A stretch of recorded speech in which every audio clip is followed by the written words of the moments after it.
விடுதலை அடைந்த பிறகு பொருட்கள் மற்றும் சேவைகள் மீது வரி வசூலிப்பதில் மிகப்பெரிய வரலாற்று மாற்றத்தை ஜூலை 1ஆம் தேதி நாடு சந்திக்கப் போகிறது. அது ஜிஎஸ்டி எனப்படும் சரக்கு மற்றும் சேவை வரி. இந்த மாற்றத்திற்கு நாடே தயாராகி வரும் நிலையில் தமிழக மக்கள் அதை எளிதாக புரிந்து கொள்ள வைக்கும் முயற்சியை தொடங்கியிருக்கிறது புதிய தலைமுறை. GST, goods and service tax, தமிழில் சரக்கு மற்றும் சேவை வரி. இது என்ன என்பதை புரிந்து கொள்வதற்கு அச்சாரமாக இப்போது பொருட்கள் மற்றும் சேவைகள் மீது விதிக்கப்படும் வரிகளை அறிவது அவசியம். ஒரு பொருளின் உற்பத்தி மீது மத்திய அரசு விதிப்பது உற்பத்தி வரி, அதாவது எக்ஸைஸ் டியூட்டி. அந்த பொருளின் மீது மாநில அரசு விதிப்பது விற்பனை வரி, சேல்ஸ் டாக்ஸ். மாநிலங்களிடையே பொருள் விற்பனைக்கு மத்திய விற்பனை வரி சிஎஸ்டி. மாநிலத்துக்குள் குறிப்பிட்ட பகுதிகளுக்கு பொருள் விற்பனைக்கு வரும்போது நுழைவு வரி, அதாவது ஆக்ட்ராய் என்று ஒரு வரி.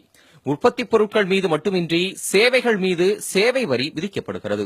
தொலைபேசி, காப்பீடு உள்ளிட்ட நூற்றுக்கணக்கான சேவைகள் இதில் அடங்கும்.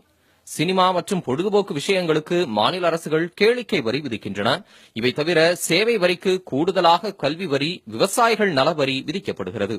இத்தனை வரிகளை தாண்டித்தான் ஒரு பொருள், ஒரு சேவையை நுகர்வோர் செலவழித்து பெற வேண்டியிருக்கிறது. ஆனால் இத்தனையும் மறைந்து ஒரே வரியாக மலரப்போவதுதான் ஜிஎஸ்டி.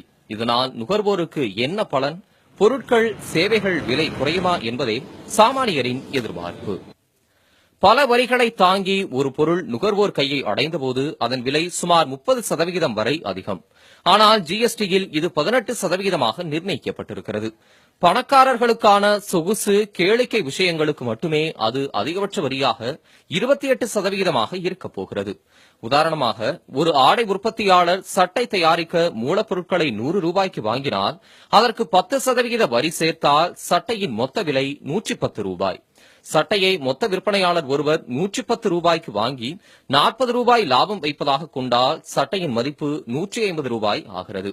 அதன் மீது அவர் 10% வரி செலுத்த இப்போது சட்டையின் மதிப்பு 165 ரூபாய். அடுத்தது, மொத்த விற்பனையாளரிடம் இருந்து சில்லறை கடைக்காரர் சட்டையை 165 ரூபாய்க்கு வாங்கி அதன் மீது 30 ரூபாய் லாபம் வைக்கிறார். அவர் செலுத்த வேண்டிய வரியை சேர்த்து சட்டையின் விலை 215 ரூபாய். ஆனால் இங்கு வரிகளை கழித்தால் உற்பத்தியாளர், வணிகர்கள் வைத்த 70 ரூபாய் லாபம் சேர்த்து சட்டையின் விலை 170 ரூபாய். இதன் மீதுதான் ஜிஎஸ்டி. அது 5% என்றால் 179 ரூபாய், 12% என்றால் 190 ரூபாய். ஏன் அதிகபட்சம் 18% என்றால் கூட சட்டையின் விலை 200 ரூபாய் தான். எனவே ஜிஎஸ்டியால் பொருட்கள் விலை குறைவதுடன் வரி தொடர்பான குழப்பங்களும் குறையும். சட்டையின் விலை அட்டையில் ஒரே ஒரு வரித்தொகைதான் குறிப்பிடப்பட்டிருக்கும்.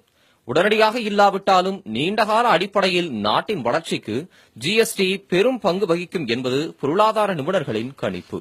இந்த வரலாற்று வரி சீர்திருத்தம் 2000ஆவது ஆண்டில் அப்போதைய பிரதமர் வாஜ்பாயால் அச்சாரமிடப்பட்டு 17 ஆண்டுகால பயணம் செய்து 2017இல் புதிய பாதையை காட்ட இருக்கிறது. புதிய தலைமுறைக்காக பாஸ்கரன்.